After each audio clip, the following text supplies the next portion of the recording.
समाजवादी व्यापार सभा के प्रदेश अध्यक्ष संजय गर्ग पत्रकारों से रूबरू हुए।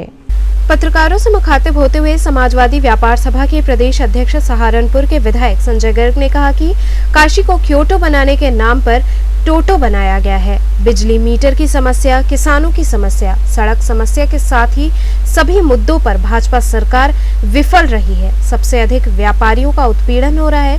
लोगों की आवाज को दबाने का कार्य किया जा रहा है। पत्रकार वार्ता के दौरान प्रदीप जायसवाल, मुकेश जायसवाल, संजय मिश्रा, रवि जायसवाल इत्यादि कार्यकर्ता उपस्थित रहे। संजय जी, आज कॉन्फ्रेंस बुलाए, इनका क्या उद्देश्य है? देखिए, हम यहाँ पर अपने मंडलीय सम्मेलन की कड़ी में यहाँ पर आए थे। कल हमारा व्यापार सभा का मंडलीय सम्मेलन था और उसके बाद हम यहाँ एक दिन रुके। हमारी जिज्ञासा थी जहाँ काशी विश्वनाथ जी के दर्शन कर उनका आशीर्वाद लेने के साथ साथ बनारस के कोतवाल काल भैरव जी का आशीर्वाद हम लोगों ने लिया और उसी के साथ एक सामाजिक राजनीतिक कार्यकर्ता होने के नाते मैं बनारस के अलग अलग वर्गों के लोगों से मेरी मिलने की कोशिश रही। हमारे दिमाग में एक सपना था। 7 साल पहले एक बात कही गई थी कि बनारस को क्योटो बनाने का काम किया जाएगा, तो मैं कुछ उसी सपने को लेकर यहाँ बनारस में कई वर्षों बाद मेरा आना हुआ। पर मुझे उस बात पर निराशा लगी जब लोगों की शिकायतें इस तरह की मिली कि बरसात में उन सड़कों पर पानी भर गया, पानी की निकासी का कोई प्रावधान नहीं हो सका, अभी भी कहीं सीवर नहीं लगे और सीवर जो पुराने नाले हैं वो नमामि गंगे के नाम पे अरबों रुपए बहा दिया गया, परंतु गंगा को अभी भी प्रदूषित किया जा रहा है। यहाँ जो शाही नाला है वो अभी भी उसी रूप में खिड़किया घाट पे डल रहा है और 80 घाट के ऊपर नगवा के जिस तरह की स्थितियां हैं और ईटीपी प्लांट कर जिस तरह की टेक्नोलॉजी आ गई हैं, जो चीज़ें अभी तक हो जानी चाहिए थी उन्हें उस तरह से विकसित करने का काम नहीं हो पाया।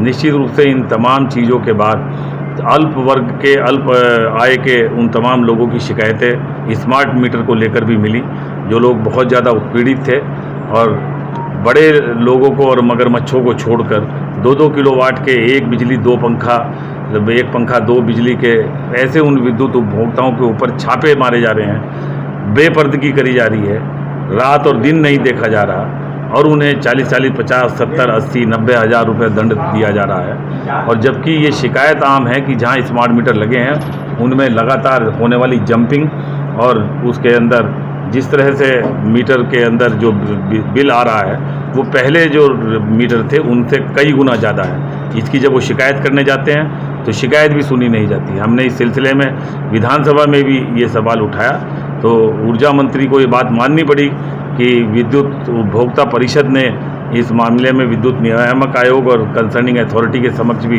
ये सवाल उठाया था। इसे टेक्निकल कमेटी ने समीक्षा भी की, उसमें भी टेक्निकली कुछ विद्युत स्मार्ट मीटर में फॉल्ट पाए गए, परंतु उससे पहले पूरे उत्तर प्रदेश में लाखों मीटर बदले जा चुके और विद्युत उपभोक्ताओं को उनके हाल पे छोड़ दिया गया।